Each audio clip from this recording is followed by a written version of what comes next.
আমরা যোহন লিখিত সুসমাচার 12 অধ্যায় এবং লূক 19 অধ্যায়ের সাথে রাখব।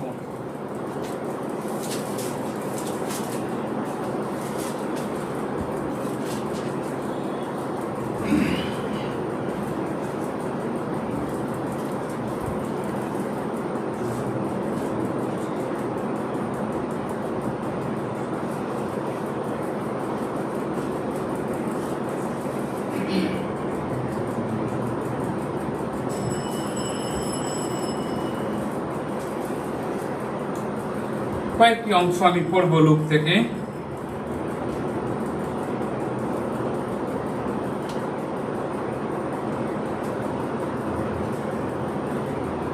পরে নিস্তার পর্বে 6 দিন পূর্বে যিশু বেথনিয়াতে আসিলেন। সেখানে সেই লাজার ছিলেন, যাকে যিশু মৃতগণের মধ্য হইতে উঠাইয়াছিলেন। তাহাতে সেই স্থান তাহার নিমিত্ত ভোজ প্রস্তুত করা হইল। ও মার্থা পরিচর্যা করিলেন, এবং যারা তার সঙ্গে ভোজনে বসিয়াছিল, লাজার তাহাদের মধ্যে একজন ছিলেন। তখন মরিয়ম অর্ধশের বহুমূল্য জটামাংসী আতরীয় আনিয়া যিশুর চরণে মাখাইয়া দিলেন, এবং আপন কেশ দ্বারা তাহার চরণ মুছাইয়া দিলেন। তাহাতে আতরের সেই সুগন্ধে গৃহ পরিপূর্ণ হইল। কিন্তু ইস্করিওতীয় যিহুদা, তার শিষ্যদের মধ্যে একজন, যে তাহাকে শত্রু হস্তে সমর্পণ করিবে, সে কহিল, এই আতর 300 সিকিতে বিক্রয় করিয়া কেন দরিদ্র দিগকে দেওয়া গেল না? সে যে দরিদ্র লোকদের জন্য চিন্তা করিতে বলিয়া এই কথা কহিল তাহা নয়, কিন্তু কারণেই সে চোর, আর তার নিকটে টাকার থলি থাকাতে তার মধ্যে যা রাখা যাইত তাই হরণ করিত। তখন যিশু কহিলেন, আমার সমাধি দিনের জন্য উহা রাখিতে দাও, কেন তোমাদের কাছে দরিদ্ররা সর্বদাই আছে, কিন্তু আমাকে সর্বদা পাইতেছ না। যিহুদীদের সাধারণ লোকেরা জানিতে পারিল যে তিনি সেই স্থানে আছেন, আর তারা কেবল যিশুর নিমিত্ত আসিল তা নয়, কিন্তু যে লাজারকে তিনি মৃতগণের মধ্য হইতে উঠাইয়াছিলেন তাহাকে দেখিতে আসিল। কিন্তু প্রধান যাজকেরা মন্ত্রণা করিল যেন লাজারকে বধ করিতে পারে, কেননা তাহার নিমিত্ত যিহুদীদের মধ্যে অনেকে গিয়া যিশুতে বিশ্বাস করিতে লাগিল। পরদিন পূর্বে আগত বিস্তর লোক যিশু জেরুজালেম আসিতেছেন শুনিতে পাইয়া হজ্জেরপত্র লইয়া তাহার সহিত সাক্ষাৎ করিতে বাহির হইল, আর উচ্চ স্বরে বলিতে লাগিল, হোসান্না, ধন্য তিনি যিনি প্রভুর নামে আসিতেছেন, যিনি ইসরায়েলের রাজা। তখন যিশু একটি গর্দভ শাবক পাইয়া তার উপরে বসিলেন, যেমন লেখা আছে, ওই সিয়ন কন্যা, ভয় করিও না, দেখো তোমার রাজা আসিতেছেন, গর্দেবে চড়িয়া আসিতেছেন। তার শিষ্যরা প্রথমে এই সমস্ত বুঝিলেন না, কিন্তু যিশু যখন মহিমান্বিত হইলেন তখন তার স্মরণ হইল যে তার বিষয় এই সকল লিখিতেছিল, আর লোকেরা তার প্রতি এই সকল করিয়াছে। তিনি যখন লাজারকে কবর হইতে আসিতে ডাকেন এবং মৃতগণের মধ্য হইতে উঠান, তখন সেই লোকসমূহ তার সঙ্গে ছিল, তারা সাক্ষ্য দিতে লাগিল। আর এই কারণ লোকসমূহ গিয়া তার সহিত সাক্ষাৎ করিল, কেন তারা শুনিয়াছিল যে তিনি সেই চিহ্ন কার্য করিয়াছেন। তখন ফরিসীরা পরস্পর বলিতে লাগিল, তোমরা দেখিতেছ তোমাদের সমস্ত চেষ্টা বিফল, দেখো জগৎ সংসার উহার পশ্চাৎগামী হইয়াছে। যারা ভোজনা করিবার জন্য পূর্বে আসিয়াছিল তাদের মধ্যে কয়েকজন গ্রীক ছিল। ইহারা গালিলের বৈৎসদা নিবাসী ফিলিপের নিকটে আসিয়া তাহাকে বিনতি করিল, মহাশয়, আমরা যিশুকে দেখিতে ইচ্ছা করি। ফিলিপ আসিয়া আন্দ্রিয়কে বলিলেন, আন্দ্রিয় ফিলিপ আসিয়া যিশুকে বলিলেন। তখন যিশু তাদিওকে উত্তর করিলেন, সময় উপস্থিত যেন মনুষ্যপুত্র মহিমান্বিত হন।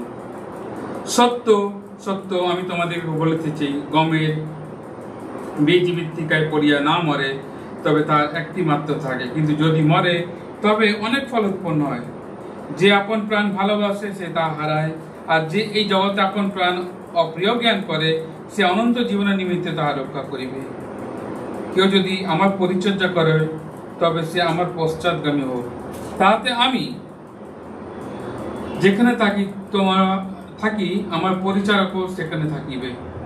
কেউ যদি আমার পরিচর্যা করে তবে পিতা তাহার সম্মান করিবেন। এখন আমার প্রাণ উদ্বিগ্ন হইতেছে, ইহাতে কি বলিবে? এই সময় হইতে আমাকে রক্ষা করো, কিন্তু ইহারই নিমিত্ত আমি এই সমস্ত কার্য করিয়াছি। পিতা তোমার নাম মহিমান্বিত করো। তখন স্বর্গ হইতে এই বাণী হইল, আমি তাহা মহিমান্বিত করিয়াছি, আবার মহিমান্বিত করিব। যে লোক সম্মুখে দাঁড়িয়েছিল তার বলিল, মেঘ গর্জন হইল।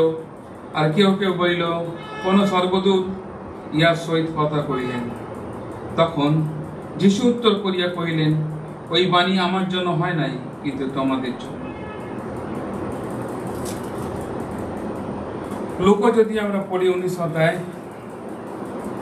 35 থেকে 44, সেখানে আমরা এই অংশ দেখতে পাই। এখন প্রভু যীশু খ্রিস্টের আজকে যে রবিবার আমরা বলি পাম সানডে বা খেজুর পত্রের দিবস, আজকে থেকেই প্রভু যীশু খ্রিস্টের জেরুজালেমে প্রবেশ। যীশু বেথনিয়া শহর থেকে এবার টুয়ার্ডস জেরুজালেমের দিকে তিনি প্রবেশ করছেন। আরো তিনটে সুসমাচার আমরা যদি দেখি, এটা রেকর্ড করা হয়েছে। আমাকে নতুন করে পাম সানডে সম্পর্কে বা খেজুর পত্র দিবস সম্পর্কে আমার মনে হয় না আমার বলার প্রয়োজন আছে, কিন্তু আজকে কিছু নিগুড় তথ্য বা গভীর তথ্য আমি আলোচনা করতে চলেছি। প্রথম বিষয় হচ্ছে অভিষিক্ত খ্রিস্ট, দ্বিতীয় বিষয় হচ্ছে গর্ধবে উপবিষ্ট খ্রিস্ট, তৃতীয়ত হচ্ছে মহিমান্বিত খ্রিস্ট। আমরা এই তিনটি ভাগে আজকে ধ্যান করব পাম সানডে। প্রথমত খ্রিস্ট তিনি একজন রাজা। খ্রিস্টকে বলা হয়েছে he is the king of Israel. তিনি রাজাদের রাজা, প্রভুদের প্রভু বাইবেল বলে। এখন একজন রাজা তার প্রকাশ করছেন মহিমা। সে রাজা প্রবেশ করছে জেরুজালেম শহরে, কারণ এখন তার সময় উপস্থিত। জনের সুসমাচারে যদি পড়ি, অনেকবারই ফরিসি সদ্দুকীরা এবং জিহুদীরা তারা যিশুকে মারতে চেয়েছিল, কিন্তু কখনোই তারা মেরে উঠতে পারেনি। আর বাইবেল বলছে এই জন্য তারা মারতে পারেনি, তার কারণ হচ্ছে তার সময় উপস্থিত হয়নি। আর এখন যিশু বলছে, পিতা আমার সময় উপস্থিত, পিতা আমার সময় উপস্থিত। তুমি তোমার সন্তানকে মহিমান্বিত করো। যে মহিমা জগৎ সৃষ্টির আগে তোমার সন্তানের জন্য তুমি রেখেছিলে, সেই মহিমাতে মহিমান্বিত করো। এই মহিমাটা মানুষের দেওয়া মহিমা নয়, এটা হচ্ছে ঈশ্বর থেকে দেওয়া মহিমা। জগৎ পত্তনের পূর্বে খ্রিস্ট তিনি মহিমান্বিত, এবং তিনি ইনকার্নেট খ্রিস্ট, রক্ত মাংসে যে যিশু, তিনিও বলছেন পৃথিবীতে তুমি মহিমান্বিত করো তোমার এই পুত্রকে। আর যেহেতু সে রাজা, একজন রাজা হঠাৎ করে রাজা হতে পারে না, তার রাজ অভিষেকের প্রয়োজন পড়ে। খ্রিস্ট কথার অর্থ হচ্ছে অভিষিক্ত, তাই তো? যিশু কথার অর্থ হচ্ছে পরিত্রাতা বা মুক্তিদাতা। এখন ইসরায়েল জাতি, তারা এখানে চারটে মিশ্র গ্রুপ আছে, চার ধরনের লোক আছে। তারা হোসান্না বলে চেঁচিয়ে উঠছে। যদি প্রেক্ষাপট দেখি, প্রেক্ষাপটটা হচ্ছে এই নিস্তার পর্বের পূর্বে 6 দিন পূর্বে জিহুদীরা সারা পৃথিবীতে থেকে তারা একত্রিত হচ্ছে কিনা। এই দিনটা হচ্ছে তাদের কাছে ফ্রিডম ডে। আমরা স্বাধীনতা পালন করি না 15 আগস্ট। এদেরও ঈশ্বর মিশর থেকে উদ্ধার করেছিলেন। দশম আঘাত সে রাত আমরা দেখেছি, নিস্তার পর্ব। সে দরজার কাছে রক্ত লাগানো ডোর স্পটে আমরা দেখেছি। আর সেই দিনকে তারা স্মরণ করার জন্য সারা পৃথিবী থেকে ইসরায়েল জাতিরা একত্রিত হচ্ছে, বিভিন্ন সম্প্রদায় থেকে একত্রিত হচ্ছে। একটা মিশ্র একটা ক্রাউড, মিক্সচার ক্রাউড আমরা দেখতে পাই। একটা ক্রাউড হচ্ছে বাইরে থেকে এসছে, একটা ক্রাউড হচ্ছে ওখানকার লোকাল রেসিডেন্টস, একটা ক্রাউড হচ্ছে যিশুর নিজের লোকেরা, আরেকটা ক্রাউড হচ্ছে যারা যিশুকে জিহুদি ফরিসীদের থেকে কিছু লোক যিশুকে অনুসরণ করতে আরম্ভ করেছে।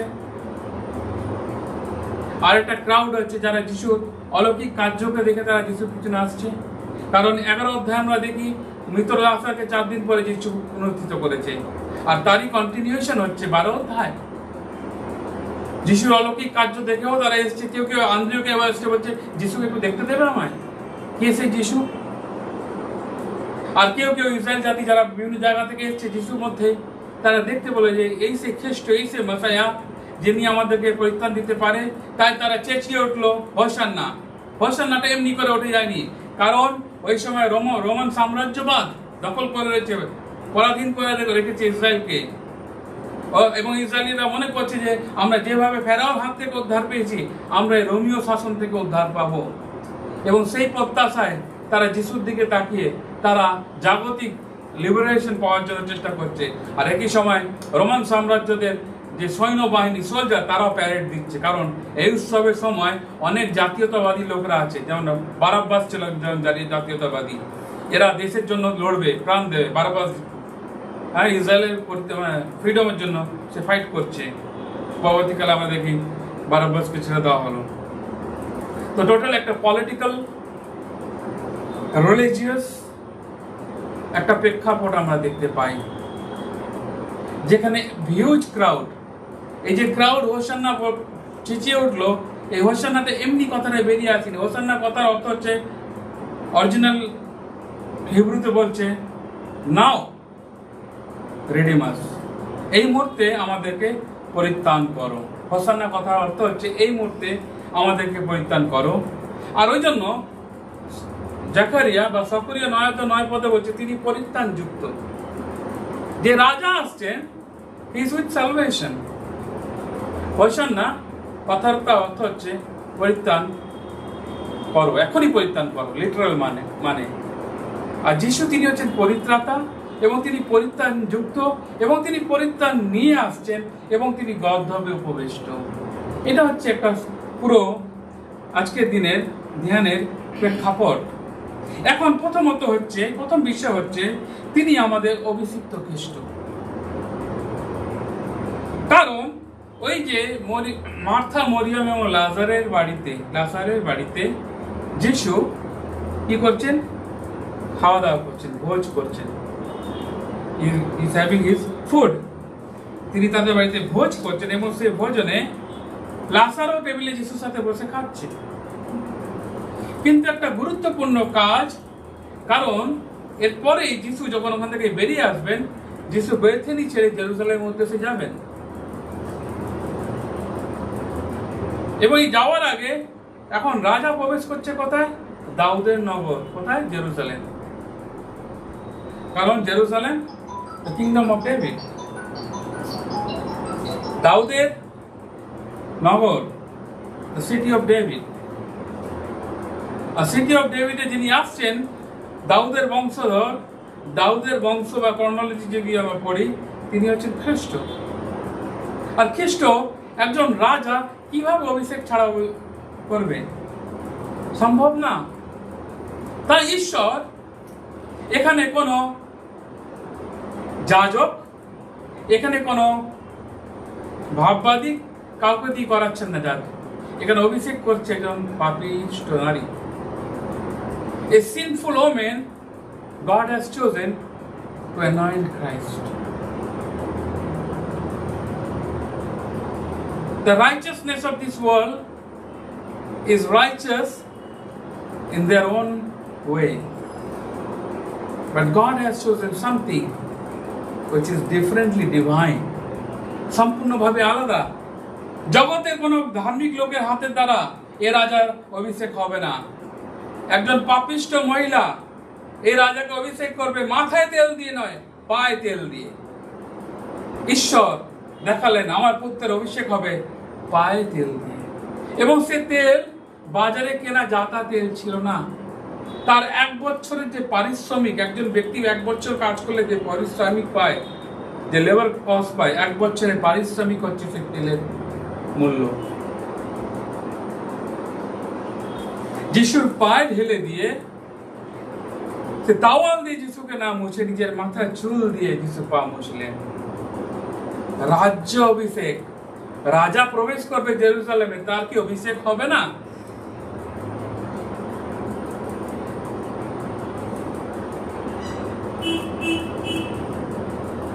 খ্রিস্ট এইভাবে অভিষিক্ত হলেন। অভিষিক্ত হলেন চোখের জলের মধ্যে দিয়ে, দামি সুগন্ধের মধ্যে দিয়ে, অনুতাপের মধ্যে দিয়ে। কারণ তিনি তো পরিত্রাতা, তিনি পরিত্রাণ দেবেন। পরিত্রাণ তো তাদের জন্যই যারা অনুতাপ করে, মন ফিরাও এবং মন পরিবর্তন করো। বাইবেল বলছে, যিশু বলছেন তোমরা মন ফিরাও, মন পরিবর্তন করো, কারণ ঈশ্বরের রাজ্য সন্নিকট। আমি কি করে মন পরিবর্তন করব? কি করে খ্রিস্টের কাছে আমি আসবো? যদি আমি চোখের জলে খ্রিস্টকে না বরণ করিনি। আজকে সারা পৃথিবীতে মানুষ করছে পাম সানডে, কিন্তু আজকে সবাই আনন্দ করছে, খেজুর পাতা নিয়ে লাফালাফি করছে। একবারও নিচের দিকে আমাদের চোখ পড়েছে যিশুর পায়ের দিকে? একবারও দেখেছি আমার যে খ্রিস্ট আজকে জেরুজালেমে প্রবেশ করতে চলেছে, সেই খ্রিস্টের কাছে আমি কাঁদতে পেরেছি, আমি অনুতাপ করতে পেরেছি, আমার চুল দিয়ে খ্রিস্টের পাকে মুছে দিতে পেরেছি? এই রাজ অভিষেক ঈশ্বর চান তার পুত্রের জন্য। যে পুত্র পরিত্রাণ দিতে পারেন, যে পুত্রকে আমরা বলি তিনি আমার মুক্তিদাতা, যে খ্রিস্টকে আমরা বলি যখরিতে 9 পদে তিনি পরিত্রাণ যুক্ত, যিনি আমাকে পরিত্রাণ দিতে পারেন, সে খ্রিস্টের কাছে যদি আমি আসি, আমার প্রথম কাজ হচ্ছে মন পরিবর্তন হওয়া। মন পরিবর্তন সহকারে চোখের জলে খ্রিস্টের পাকে আমাকে ধুয়ে দিয়ে, মুছে দিয়ে তাকে বরণ করতে হবে রাজা হিসাবে। তবে তো তিনি আমার রাজা। জগৎ সংসারে একজন রাজাকে অভিষেক করা হয় মাথায় মুকুট দিয়ে, তেল দিয়ে, সিংহা বাজিয়ে, ওল্ড টেস্টামেন্টে। কিন্তু ঈশ্বর যেভাবে সলোমনকে করা হয়েছিল, যেভাবে দাউদকে করা হয়েছিল, সেই অভিষেক তার পুত্রকে করালেন না। তার পুত্র অভিষেক করালেন একজন পাপিষ্ট ঘৃণ্য মহিলাকে বেছে নিলেন, যে খ্রিস্টকে অভিষিক্ত করবে। কারণ এই পৃথিবীতে একজনও ধার্মিক নেই, একজনও ধার্মিক নেই যে ঈশ্বরের অনুসন্ধান করে, একজনও ধার্মিক নেই যে ঈশ্বরকে খোঁজে। কারণ সকলেই বিপদে গেছে, সকলে পাপে হারিয়ে গেছে। কে আছে ধার্মিক যে খ্রিস্টকে অভিষিক্ত করবে? একজনও ধার্মিক নেই। তাই ঈশ্বর খুঁজে নিলেন সব থেকে একজন পাপী ব্যভিচারী মহিলাকে, যে মহিলা যিশুর পা মুছে দেবে চোখের জল দিয়ে, যে মহিলা যিশুর পা তার 1 বছরের পারিশ্রমিক দিয়ে, সে সুগন্ধ তেল দিয়ে সে যিশুর পা অভিষিক্ত করবে। এটা ছিল যিশুর রাজ অভিষেক। জগতের দৃষ্টিতে হয়তো লোকেরা বুঝতে পারেনি, কারণ লোকেরা দেখছিল মুকুটের দিকে, মাথার দিকে। কিন্তু খ্রিস্ট ঈশ্বর চেয়েছিলেন আমরা যেন তার পুত্রের পায়ের কাছে গিয়ে মাথা উন্নত করি, আমরা যেন তার পায়ের কাছে হুমড়ি দিয়ে পড়ি, আমরা যেন আমরা চোখের জলে, আমাদের চুল দিয়ে, আমাদের পরিশ্রম দিয়ে, আমাদের অর্থ দিয়ে, সমস্ত দিক দিয়ে খ্রিস্টকে যেন আমরা বরণ করিনি আমাদের জেরুজালেমে। This is what God is looking in our life. This is what about the Palm Sunday meaning. আজ কোথায় মন পরিবর্তনকারী খ্রিস্টানরা? কোথায় অনুতাপকারী খ্রিস্টানরা? কোথায় চোখের জলে যিশুকে বহন করা সেই বিশ্বাসীরা? কোথায়? আমরা সবাই আনন্দ করতে ভালোবাসি। লেন্থ সিজনে আমরা 40 দিন খাবো না, আবার লেন্থ চলে গেলে ইস্টার আমাদের আবার হইহুল্লোড় আনন্দে আমরা মেতে উঠবো। জাস্ট একটা খ্রিস্টকে একটা উৎসবের কারণ বানিয়ে আমরা আমাদের দৈনন্দিন ধর্মীয় জীবন আমরা যাপন করি। কিন্তু ঈশ্বর চান না আমরা সেইভাবে জীবন যাপন করি। ঈশ্বর চান আমরা যাতে মন পরিবর্তন করে খ্রিস্টের চরণে আমাদের মস্তক ঠেকাতে পারি, নম্র হতে পারি। ঈশ্বর এই ধরনের প্রজাদের, এই ধরনের বিশ্বাসীদেরকে ঈশ্বর খুঁজে বেড়াচ্ছেন। কারণ একজনও ধার্মিক নয় যে খ্রিস্টকে অভিষেক করতে পারে। তাই ঈশ্বর পাপিষ্ঠ মহিলার দ্বারা খ্রিস্টকে অভিষেক করালেন। এটাই বিউটি, এটাই সৌন্দর্য প্রভু যীশু খ্রিস্টের অভিষেক। কারণ তিনি অভিষিক্ত খ্রিস্ট। তিনি যেমন খ্রিস্ট কথার অর্থ, যেমন তিনি পরিত্রাতা, মুক্তিদাতা, যীশু কথার অর্থ, আবার খ্রিস্ট কথার অর্থ হচ্ছে তিনি আমাদের অভিষিক্ত রাজা।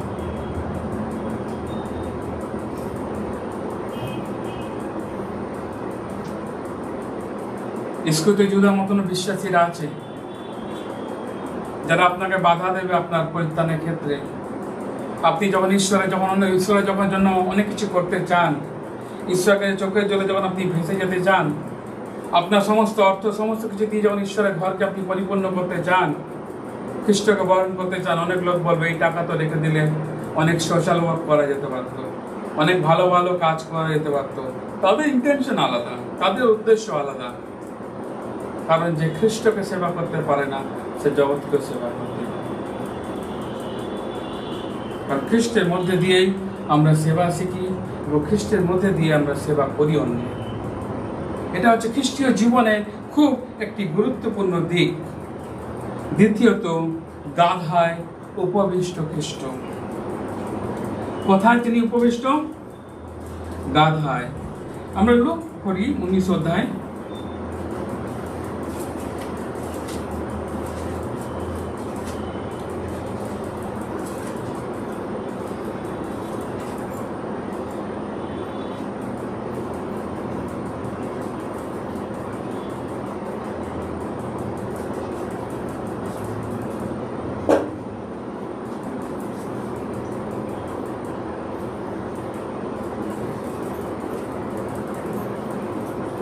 আমরা পড়ি 34।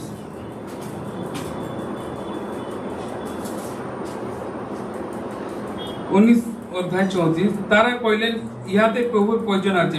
পরে তারা সেটিকে যিশুর নিকটে লইয়া আসিলেন এবং তার পৃষ্ঠে আপনাদের বস্ত্র পাতিয়া তাহার উপরে যিশুকে বসালেন।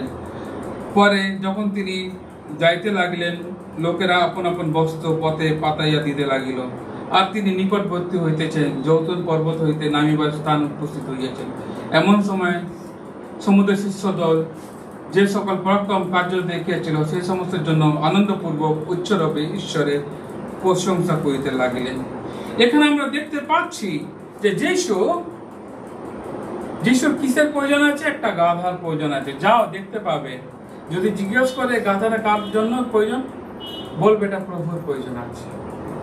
এখন প্রভু যীশু খ্রিস্টকে আমরা দেখি গাধার মধ্যে তিনি উপবিষ্ট। Why not horse, why donkey? ঈশ্বর গাধাকে কেন ব্যবহার করলেন? গাধাকে কেন ব্যবহার করলেন? হর্স বা ঘোড়াকে কেন ব্যবহার করা হলো না?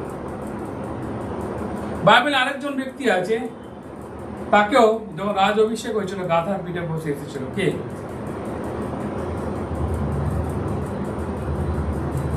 কে বলতে পারবে? বাইবেলের মধ্যে একজনই ব্যক্তি আছে যিনি গাধায় উপবিষ্ট, আরেকজন যিশুকে ছাড়া, কিং সলোমন। প্রথম রাজা বলি 1 অধ্যায় 31 থেকে 34 পদে পড়ি, ওখানে মিউল কথাটার ব্যবহার হচ্ছে। মিউল কথাটার অর্থ হচ্ছে গাধা, এবং মেয়ে ঘোড়ার বাচ্চাকে মিউল বলা হয়। যদি আপনি ডিকশনারি খুলে দেখেন, মিউল বা গাধা। তো ওখানে আমরা দেখি রাজা সলোমন যখন অভিষেক হলেন, তিনি যখন সিংহাসনে বসতে যাবেন, তখন তিনি গাধার উপরে বসেই উপবিষ্ট হলেন সিংহাসনে। এটা একটা এনশিয়েন্ট কালচার। ইসরায়েলের এনশিয়েন্ট কালচারে রাজারা সাধারণত গাধাতে করেই বসেই তিনি আসতেন তার সিংহাসনে বসার জন্য। তো এখানে প্রভু যীশু খ্রিস্ট সেই order, the order of the king, the way the ancient times king his to come into the throne. সিংহাসনে যেভাবে তারা এসে উপবিষ্ট হতেন, সেখানে এনশিয়েন্ট গ্রিক সাম্রাজ্যে বা ইসরায়েলদের যে ট্র্যাডিশন, সেখানে আমরা দেখতে পাই পুরাতন নিয়মে গাধাকে ব্যবহার করা হয়েছে রাজাকে নিয়ে আসার জন্য, এবং কচি বাচ্চা গাধা। এখন এই গাধা কেন গাধায় করে আসবেন? কারণ ঈশ্বর বলছেন গাধা হচ্ছে নম্রতার প্রতীক, গাধা হচ্ছে শান্তির প্রতীক, আর ঘোড়া হচ্ছে যুদ্ধের প্রতীক। যুদ্ধেতে কি ব্যবহার হয় আগেকার দিনে? ঘোড়া পায়ে ধুলো উড়িয়ে গিয়ে আক্রমণ করে সোলজাররা।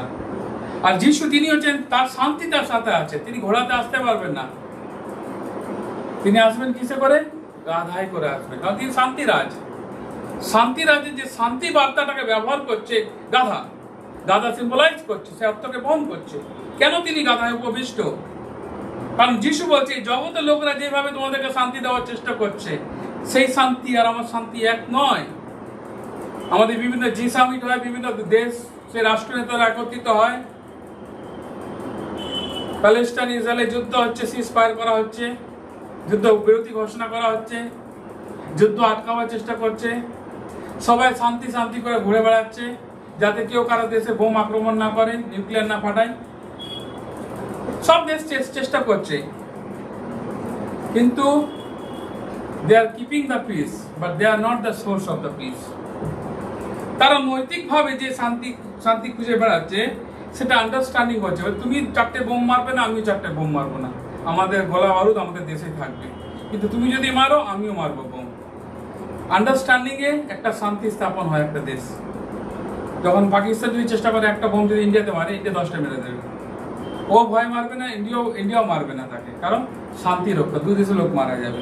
আন্ডারস্ট্যান্ডিং আমরা শান্তিটাকে বোঝাই করে থাকার চেষ্টা করি।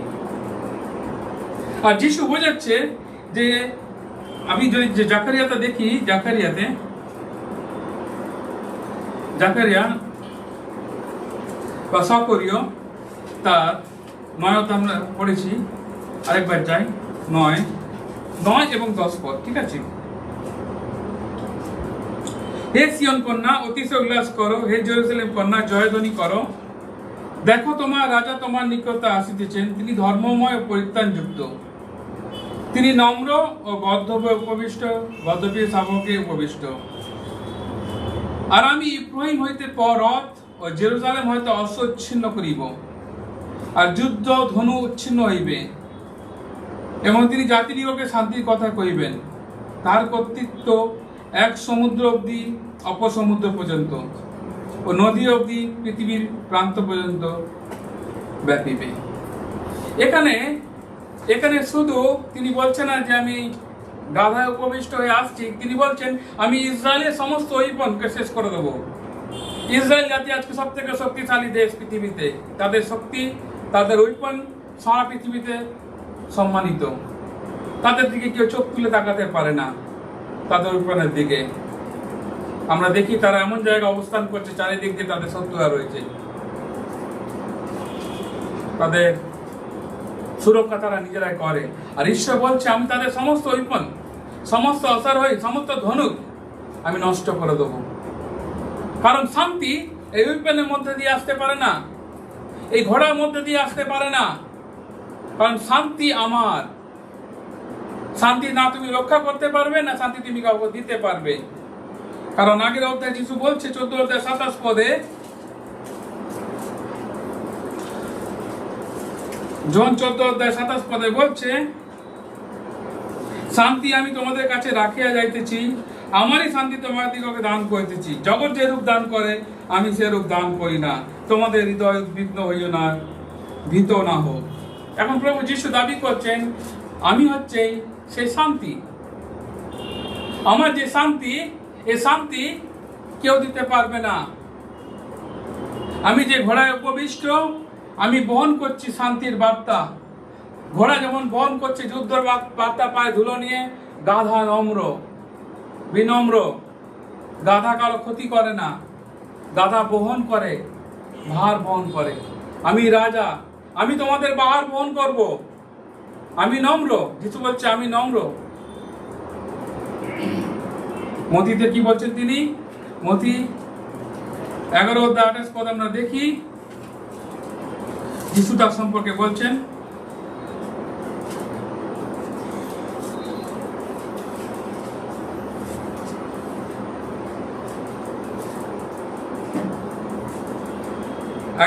মতি 11:29 পদে বলছে, আমার জুয়ালি আপন স্কন্ধে লয়ও এবং আমার নিকটে শিক্ষা করো, কেননা আমি মৃদশীল অনম্র চিত্ত, তাহাতে তোমরা আপন আপন প্রাণের জন্য বিশ্রাম পাইবে।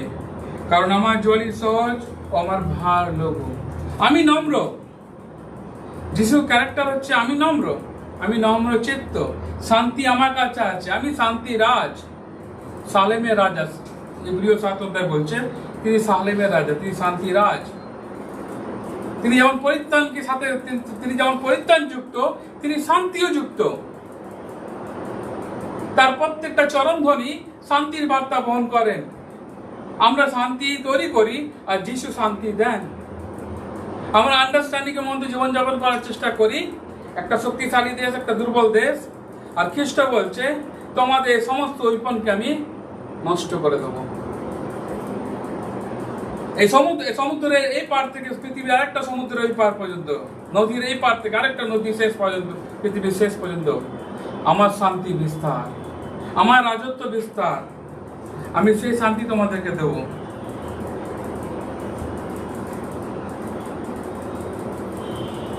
That's the meaning. জিহুদিরা যখন শান্তি খুঁজছে, তারা পলিটিক্যাল পিস খুঁজে বেড়াচ্ছে, যাতে রোমীয় সাম্রাজ্যবাদ থেকে তারা মুক্তি পেয়ে যিশুর মধ্যে দিয়ে যাতে পরিত্রাণ পায়। তারা একটা সাম্রাজ্যবাদ, একটা জাতীয়তাবাদের উদ্দেশ্যে তারা শান্তি খুঁজছে। আর যিশু বলছে তোমরা যে শান্তি খুঁজছো, আমি সেই শান্তি তোমাদের দিতে প্রস্তুত নই। কারণ তোমাদের শান্তি তাৎক্ষণিক, ক্ষণিকে, তোমাদের শান্তি আন্ডারস্ট্যান্ডিং এর শান্তি, তোমাদের শান্তি ক্ষমতা এক হাত থেকে আরেক হাতে হস্তান্তরের শান্তি। কিন্তু আমার শান্তি একটা লোকেশনে সীমাবদ্ধ নয়, সমুদ্রের থেকে এই পার থেকে ওই পার সমুদ্রে, পৃথিবীর শেষ পার অব্দি, পৃথিবীর শেষ কোণা অব্দি আমার শান্তি বিস্তৃত। My peace is not located in the Israel. My peace from one side to other side, other end of this world ছড়িয়ে আছে। যিশু ওই শান্তির কথা বলছেন। He's not talking a geographical peace. He's talking about the eternal peace. আমরা শান্তি খুঁজি, আমরা যুদ্ধ বিরতি করি। রাশিয়া ইউক্রেনের বিরুদ্ধে যুদ্ধ ঘোষণা করেছে, যুদ্ধ চলছে, থামছে না, হাজার হাজার মানুষ মরে যাচ্ছে। বিভিন্ন রাষ্ট্র নেতারা চেষ্টা করছে শান্তি আনার, কেউ পারছে না। পারলেও আবার পৃথিবীতে দুটো শক্তিশালী দেশের মধ্যে সংঘাত হয়ে যাবে। কিছু লোক ইউক্রেনের পাশে দাঁড়াবে, কিছু লোক রাশিয়ার পাশে দাঁড়াবে, আবার বড় একটা যুদ্ধ ঘোষণা হয়ে যাবে। কারণ মানুষ শান্তি দিতে ব্যর্থ, কারণ আমাদের শান্তি খুব লিমিটেড। ইউক্রেন ওইটুকু শান্তি চায়, রাশিয়া ওইটুকু শান্তি চায়, আমাদের দেশে কাশ্মীরের জন্য আমরা ওইটুকু লোকেশনের জন্য শান্তি চাই। আমরা যে শান্তির পিছনে দৌড়াচ্ছি, এই শান্তি ক্ষণিকে, টেম্পোরারি পিস, এবং এই পিস নাও থাকতে পারে, আন্ডারস্ট্যান্ডিং পিস, বোঝাপড়ার শান্তি। কিন্তু যিশু বলছে আমি যে শান্তি তোমাদেরকে দেবো, এই শান্তি তোমাদেরকে জগৎ দিতে পারে। This is what all about Christ trample and freed. এই মহাপরাক্রম বিজয় সহকারে যখন খ্রিস্ট প্রবেশ করছেন, এই প্রবেশের সাথে সাথে তার প্রত্যেকটা স্টেপ জেরুজালেমের দিকে বার্তা বহন করছে। প্রথম বার্তা, হি ইজ অ্যানয়েন্টেড কিং, অভিষিক্ত খ্রিস্ট। দ্বিতীয় বার্তা তিনি বহন করছেন, I am coming with piece, not only salvation but also with piece. তিনি আমাকে পরিত্রাণ দেবেন, তিনি আমাকে শান্তি দেবেন।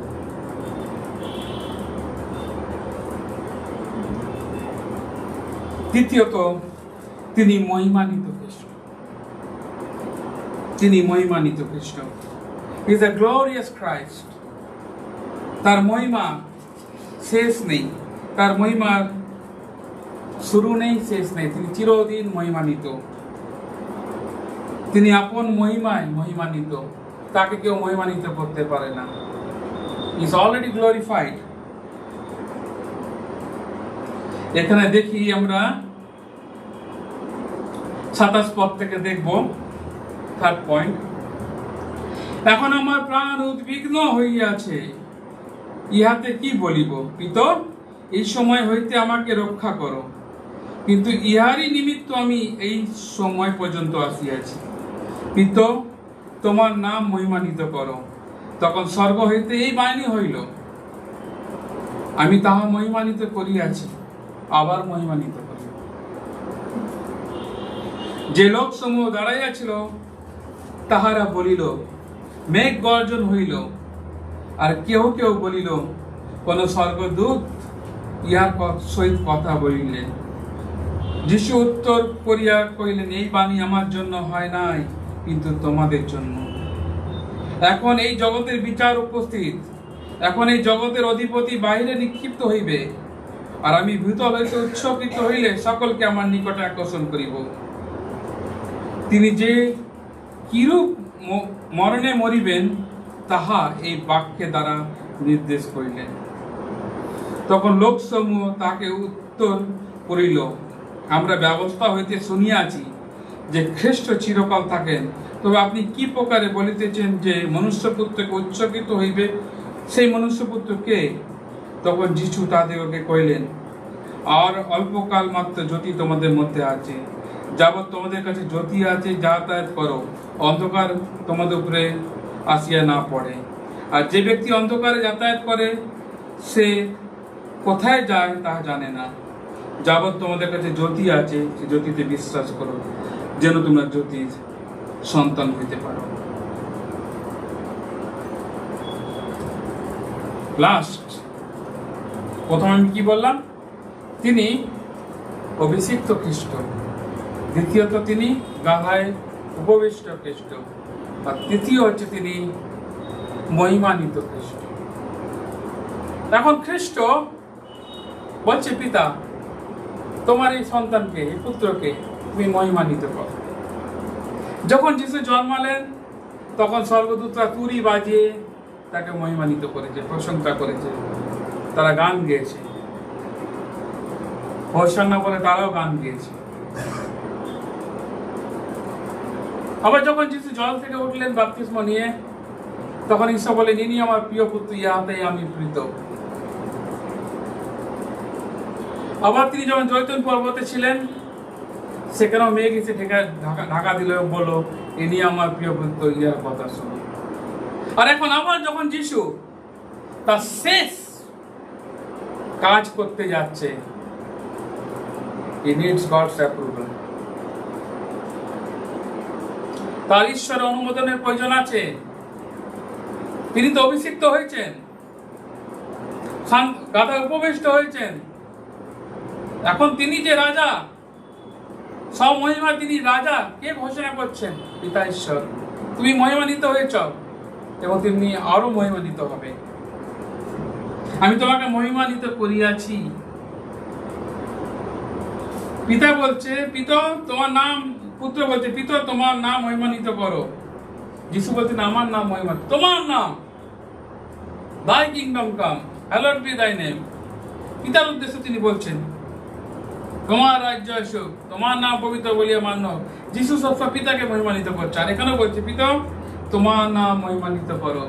তখন স্বর্গ থেকে হইতে এই বাণী হইল, আমি তা মহিমান্বিত করিয়াছি, আবার মহিমান্বিত করিব।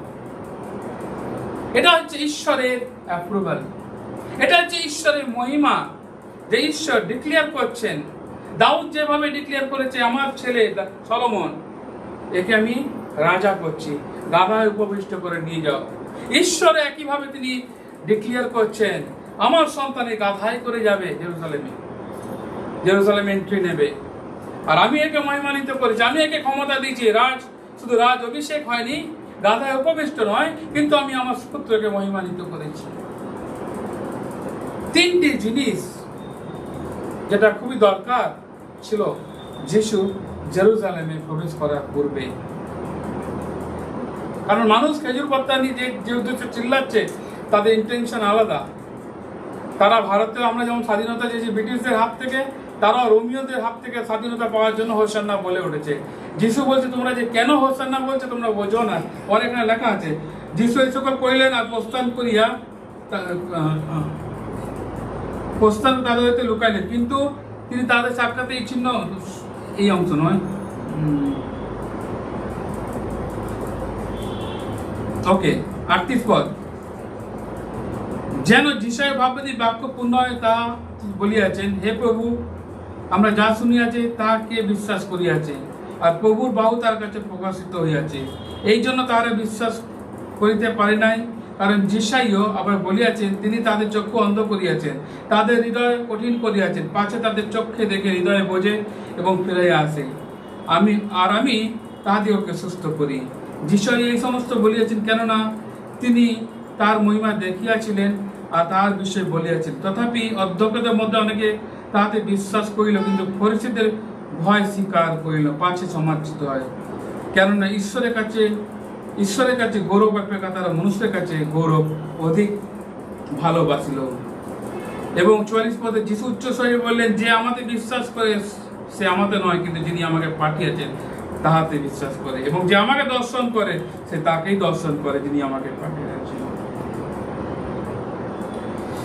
মানুষ বুঝতে পারে না।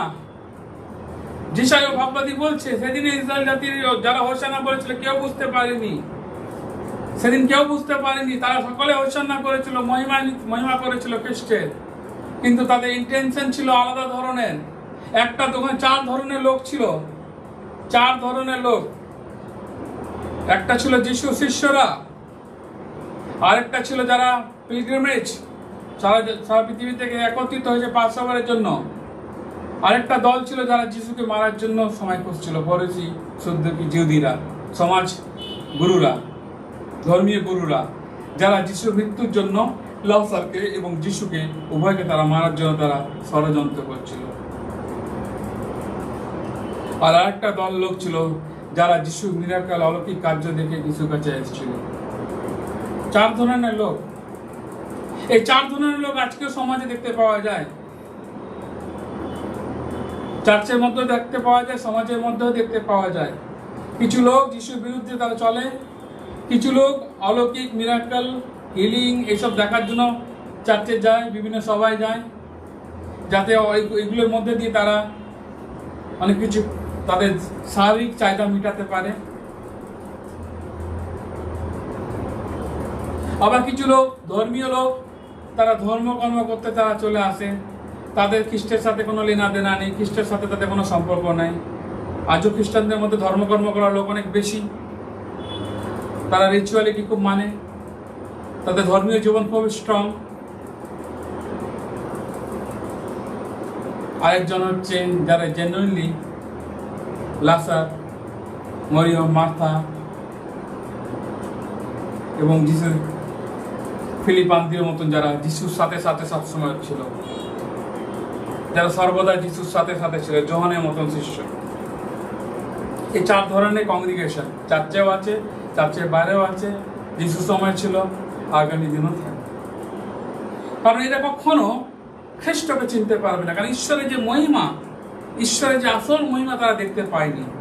কারণ তারা যে মহিমা দেখতে চায় জগতের লোকরা, জাগতিক স্বাধীনতা, জাগতিকভাবে ক্ষমতার লড়াই। যেমন পলিটিশিয়ানরা চেষ্টা করে, একে পার্টি থেকে বসিয়ে দিয়ে আমি পলিটিক্যালি জিতে আমি এমএলএ এমপি হব। রাজনৈতিক নেতারা যেমন চেষ্টা করে, ওই সময় লোকরা চেষ্টা করেছিল তাই। কিছু লোক আছে ডাক্তারখানায় যাবে না, ওষুধ দেখাবে না, তারা এইসব জায়গায় ঘুরে বেড়ায়, যদি হিলিং মিরাকেল হয়, যদি টাকা পয়সা বেঁচে যায়, তারা যিশু পিছনে দৌড়াচ্ছে অলৌকিক কার্য দেখার জন্য। কিন্তু তারা কেউ যিশুকে খুঁজে বেড়াচ্ছে, তারা খুঁজে বেড়াচ্ছে তাদের নিজস্ব উদ্দেশ্যকে, চরিতার্থকে পরিপূর্ণ করার জন্য। কিন্তু ঈশ্বর খ্রিস্টের মধ্যে দিয়ে তার মহিমাকে প্রকাশ করছেন, বলছেন তোমাকে মহিমান্বিত করেছি, আবার মহিমান্বিত করব। যিশু বলছে তার মহিমার কথা এটাই যে তার মহিমা হচ্ছে তার ক্রুশীয় মৃত্যু। কারণ এই ক্রুশীয় মৃত্যুর মধ্যে দিয়ে শয়তানকে সে নিক্ষেপ করবে অনন্ত নরকে। শয়তানের উপরে মাথার উপরে পা দিয়ে দলিয়ে দেবে, শয়তানের রাজত্বকে সে শেষ করবে। Our war is against the flesh, against the principalities of this world, the devil. আমাদের যুদ্ধ হচ্ছে শয়তানের সাথে, মাংসের সাথে। আর যিশু সেই অদৃশ্য শক্তি, শয়তানের ক্ষমতাকে তিনি ধ্বংস করছেন ক্রুশীয় মৃত্যু দিয়ে। এর মধ্যে থেকে ঈশ্বরের মহিমাকে তিনি প্রকাশ করছেন। বলছে আমি যদি গমের বীজ যদি মাটিতে না পড়ে তাহলে তো গাছ হবে না, তাতে অনেকগুলো অঙ্কুর হবে। যিশু বলছেন the seed of the church. ঈশ্বর বলছে আবার মহিমান্বিত করবো, মানে কি যিশুর পুনরুত্থানের মধ্যে দিয়ে, যিশুর পুনরুত্থানের মধ্যে দিয়ে যিশু হচ্ছে সেই গমের বীজ, যে বীজ মাটিতে পড়বে, পচে যাবে, মরে যাবে, ওখান থেকে আবার গাছ বাড়বে, তা শাখা প্রশাখা হবে। That is kingdom of God on earth, the church. That is the glorious body of Christ. ঈশ্বর সেই কিংডমের কথা বলতে চলেছেন। ইসরায়েল জাতিরা ওখানকার লোকেরা খেজুর পাতা দিয়ে যখন হোসানা বলছেন, ওরা জাগতিক স্বাধীনতা ঘোষণা করছে। আর ঈশ্বর আধ্যাত্মিক স্বাধীনতার ঘোষণা করছে। ওই জন্য যিশায়া ভাববাদী বলছে তাদের হৃদয়কে আমি অন্ধ করে দিচ্ছি, কারণ তারা দেখতে পাবে না। তারা দেখবে, তারা চোখ দিয়ে দেখবে কিন্তু তারা দেখতে পাবে না। হৃদয় দিয়ে অনুভব করবে কিন্তু হৃদয় কাজ করবে না, হৃদয় কঠিন করে দেবে, যেভাবে ফেরাও হৃদয় ঈশ্বর কঠিন করে দিয়েছে।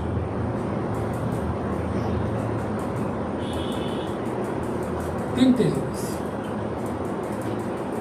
আজকে পাম সানডেতে, এই তিনটে জিনিস গুরুত্বপূর্ণ। আপনি যদি ক্যামেরা নেন, এই চারটে গ্রুপের দিকে যে ছবি তোলা হয়, চারটে গ্রুপের ছবি, চারটে ছবি আমাদের কাছে চার রকম বার্তা বহন করে। আমি কোন দলে আছি, কোন গ্রুপে আছি? Group A, group B, group C আর গ্রুপ ডি। আমি কোন ধরনের খ্রিস্টান? আমার খ্রিস্ট যখন প্রবেশ করছে জেরুজালেমে, জেরুজালেম হচ্ছে ঈশ্বরের রাজ্যকে বোঝায়। প্রকাশিত বাক্যতে বলছে, আর আমি ঈশ্বরের মন্দিরকে, জেরুজালেমকে নেমে আসতে দেখলাম।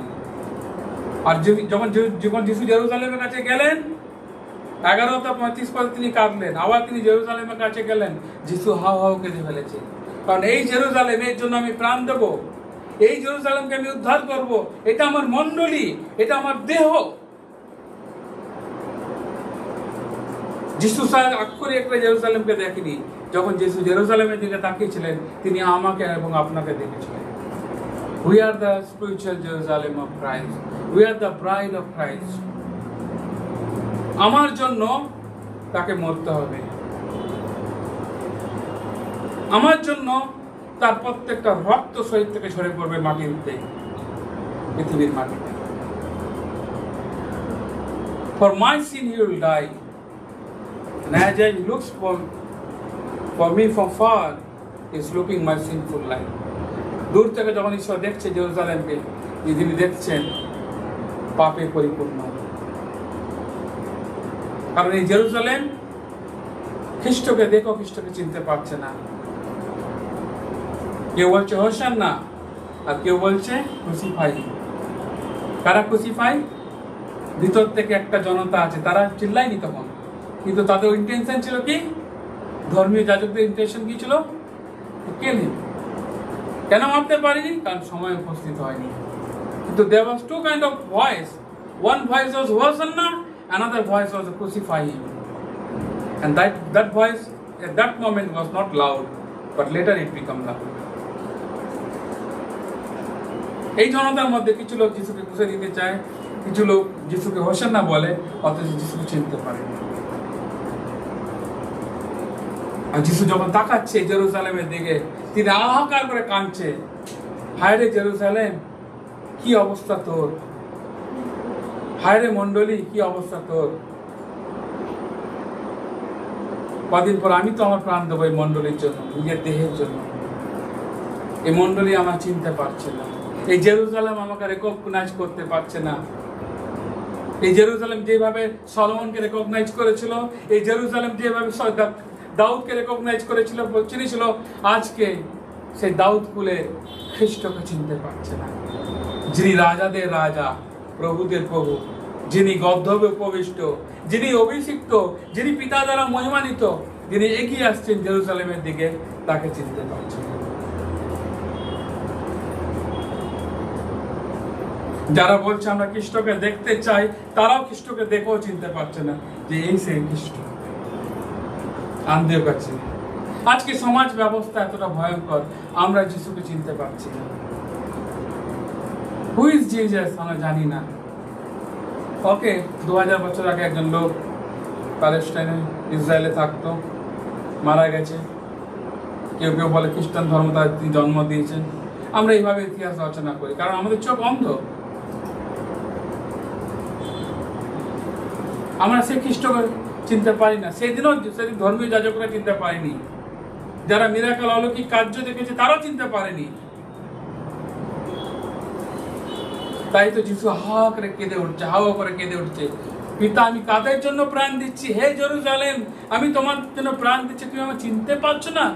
তোমার প্রভুকে তুমি চিনতে পারছো না, যিনি গর্ধবে উপবিষ্ট, যিনি রাজা?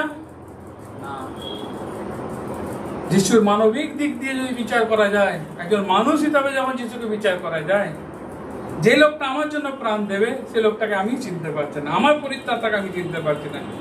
যে আমাকে শান্তি দেবে, যে আমাকে পরিত্রাণ দেবে, যে আমাকে মহিমান্বিত করবে, যিনি নিজে স্বয়ং মহিমান্বিত এবং তিনি আমাকে মহিমান্বিত করতে পরিবদ্ধ, সেই খ্রিস্টকে আমরা চিনতে পারছি।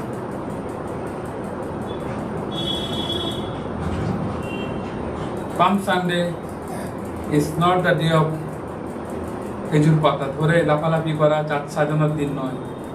এটা একটা প্যাথেটিক দিন,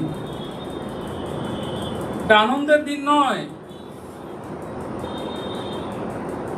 কারণ আমাদের রাজা এক একটা স্টেপ মৃত্যুর অভিমুখে এগিয়ে যাচ্ছে। সেটা কি আনন্দের দিন? আনন্দের দিন নয়। আমার পাপের জন্য যিনি মরবে সেটা আনন্দের দিন নয়। কারণ আমার পাপ আমার সাথে সাথে আছে। আর যখন আমি সেই মরিবের মতো যিশুর দিকে তাকাই, আমি রিপেন্ট করি, আমি যিশুর সে প্রথম বাক্যটা শুনি, মন ফিরাও, মন পরিবর্তন করো, কারণ ঈশ্বরের রাজ্য সন্নিকট। তোমার রাজা এগিয়ে আসছে, জেরুজালেমের দিকে এগিয়ে আসছে, রাজ্য সন্নিকট, হাতে সময় অল্প। এই মুহূর্তে আমাদেরকে মন পরিবর্তন করতে হবে, চোখের জলে খ্রিস্টকে বরণ করে নিতে হবে। কারণ তিনি শান্তিরাজ, গাধার উপর প্রবিষ্ট, তিনি ঈশ্বরে মহিমান্বিত খ্রিস্ট। আমরা তাকে মহিমান্বিত করতে পারিনি, কিন্তু ঈশ্বর তাকে মহিমান্বিত করেছেন এবং বদ্ধপরিকর তার পুত্রের জন্য আমি আরো মহিমান্বিত করব। That's a Jesus Christ. Do you know that Christ is going to die for you on the cross? Who died for you on the cross? আমরা কি সেই খ্রিস্টকে চিনি? এটা কোশ্চেন। আমরা কোন ক্রাউডের মধ্যে আছি, কোন ভিড়ের মধ্যে আছি, এটা অনেক বড় প্রশ্ন আমাদের কাছে। ঈশ্বর তার বাক্যে আশীর্বাদ করুন। 124 সংখ্যা গান গাইব আমরা।